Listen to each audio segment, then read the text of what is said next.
Well, hello everybody. So here we are. We've got kind of a goofed up schedule, don't we?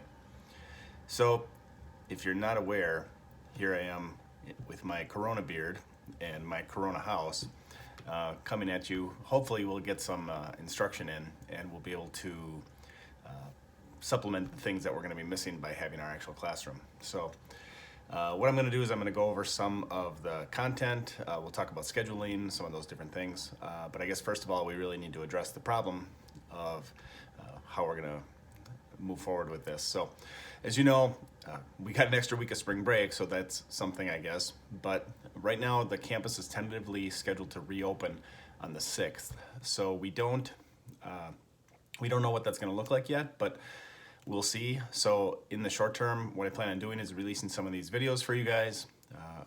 It's not going to be me talking like this the whole time, and obviously I'm not going to send you a 4-hour video. Thank God, right? But what I'm going to be doing is I'll be recording a little bit of my screen, and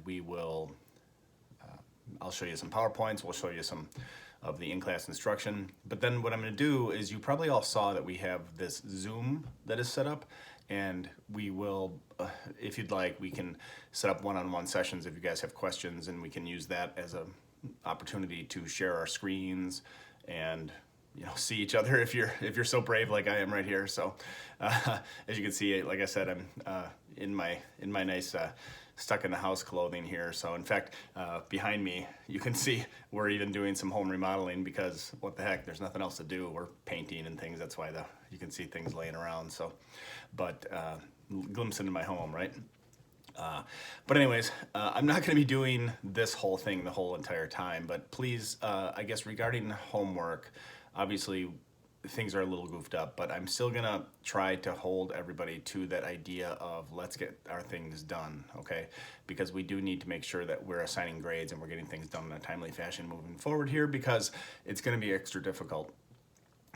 So please, if you have not gotten your things in, please make sure you do that. Like I said, if you saw my announcement, I'm gonna start assigning zeros again like I did, what was it? No, a month ago it feels like. So please watch for that. If I've sent you messages, please reply. I know I've sent some messages to a few of you, and I know with all the craziness and the spring break and everything else like that, you maybe have missed that. So I did see some of you putting your assignments in, so that's great. I really appreciate that. But don't hesitate to reach out. You've all been really good about that, and nothing has really changed as far as the outside of class thing. So what it really means is we're missing the in-class instruction for those 4 hours, but the remainder of the period really is the same. So I will be just as accessible, and hopefully actually between videos and being able to do screen sharing, we'll actually be better off than we were before. So there is that advantage. So anyways, if you have any questions, as always, please, please, please write me. So I'm just gonna cut it here as far as the video is concerned, and then what I'll have moving forward here is we'll do some screen sharing, and I'll record that for you guys and we'll talk through it. So like I said, obviously I'm not going to talk for 4 hours, but I want to make sure that I present to you some information so we can make sure that you're not struggling through the content.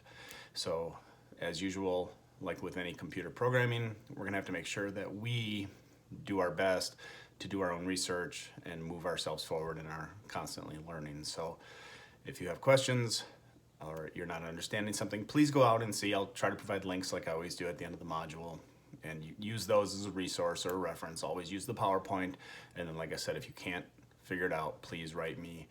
We can set up some screen sharing or something else, okay? So I hope everybody's staying safe and healthy, and hey, share your home with me. I'd like to see what you're doing. What kind of fun are you having since you're all locked up in your house? Are you coming up with any fun projects?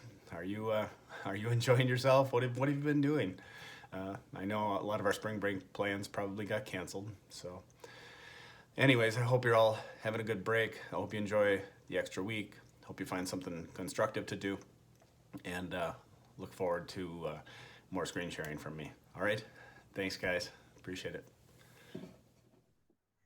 Okay, so what I'm going to do here is I'm going to go through really quickly what we expect for this class, such as it is. We are on class 9 here, and I've added quite a bit of other information in here that I thought might be useful for everybody.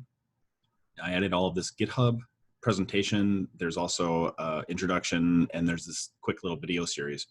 So as far as that's all concerned, I hope that helps you all out. That's not really the intent of what I want to talk about today, but please go through that if you're having any problems with Git or you just want to see what this is all about. There's nothing necessarily in here that you're going to have to do other than just information for you guys. So I hope this really helps you out a lot, maybe answer some of the questions about GitHub. So feel free to look through that. If you have any questions, just go ahead and ask me. I also did add the Git ignore, but like I mentioned before, this Git ignore can be downloaded from Git itself. And this is the one that is made specifically for Visual Studio, which allows you to, when you commit your files, it won't commit all that other garbage that we see in the object and the bin and all the other stuff that we have. And this is also, by the way, the thing that prevents that config file from getting committed. Like some of you had asked about the comment in the last assignment where, how do I prevent that from happening? Well, that's that Git ignore, as I mentioned in class. So if you don't have a Git ignore, you can get it here, or like I said, you can go out and get that directly from GitHub. So you'll notice a couple of things in here. There's not a whole lot to talk about as far as this specific class is concerned. I did that on purpose. There is a quiz, but again, this isn't due until I pushed it way out. So I think I pushed it out to April 13th, if I remember correctly. So don't feel that there's a big rush on this, but much like the last one, you'll have a couple of attempts. I believe I correctly set it up this time.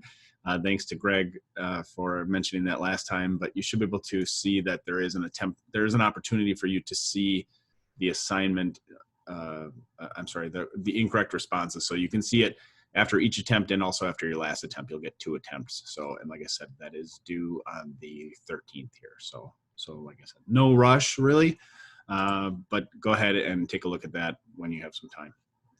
So if we go back, let's take a look at one other thing here as far as the module is concerned. So what we have here is this EF blogs and posts, this assignment here. So, oops, jumped there. So what I'm gonna do is I'm gonna click on this. You can see it's worth quite a few points, and I did push that out to the 6th. So we've got, what, a couple of weeks effectively to take care of that. So I'll go through this here in a little bit, and I'll go through this EF blogs and posts thing again.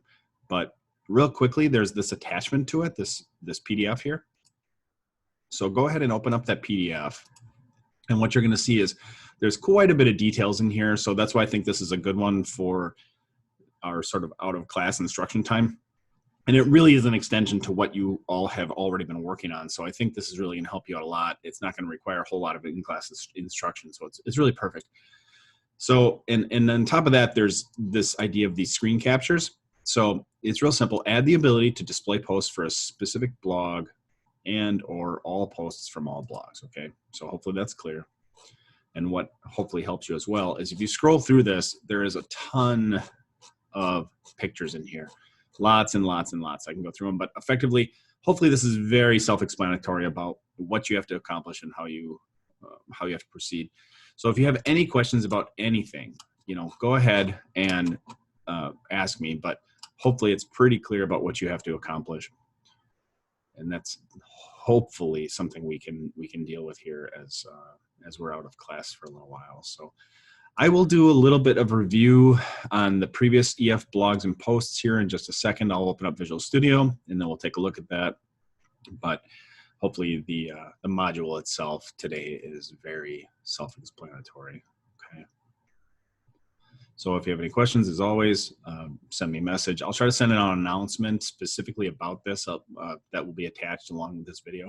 So please read the announcement after you watch this video. If you have any questions, send me an email, post it in the Ask forum, and I think that should be about it. All right, I appreciate it, guys. Thanks. What I'm going to do here real quick is I'm just going to show you, if we go out to Google, some of the questions came up about the Git ignore. And the thing that's important to understand about the Git ignore is, as mentioned in the previous assignment, that we don't want to have specific files show up inside of our Git repository.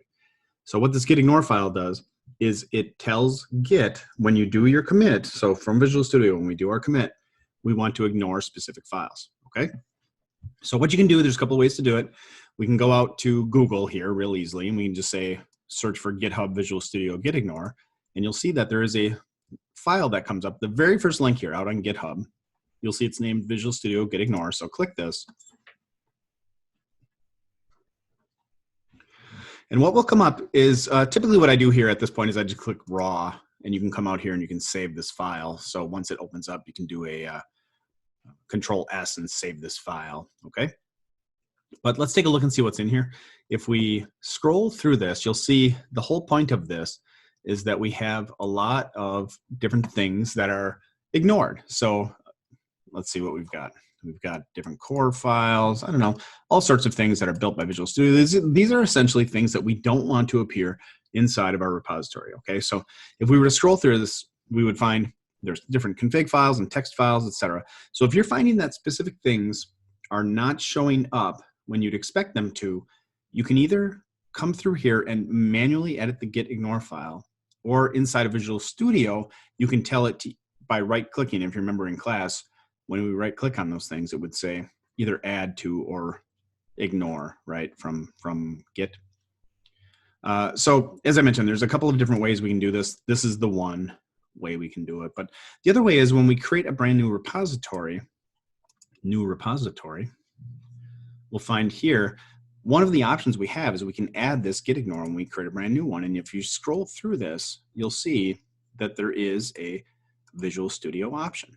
So when we create the brand new repository, fill in our description and select our options, if we choose this, it will automatically add that .git ignore file when it's created. So this file that gets added is the same as the one that we just looked at here, okay? So the idea is if you have not been adding this file, you know, in the newer versions of Visual Studio, they do a good job about making sure things aren't committed. But if you're having problems where junk is getting into your repository, please make sure that you have a git ignore file. Notice here it is Visual Studio .gitignore, but it does have to be named just .gitignore inside of the directory system. So if you do happen to go out and download this one, just make sure you rename the file, okay? So I will continue to create these videos as questions come up and as we progress through the course.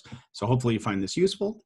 If you have any additional questions, please ask. If you'd prefer that I just send you an email directly, let me know. I don't have a problem with anything, but I think in lieu of our typical classroom instruction, I think this might be useful to actually create videos for you guys. So hopefully this is useful, and I hope you have a great day. Thanks.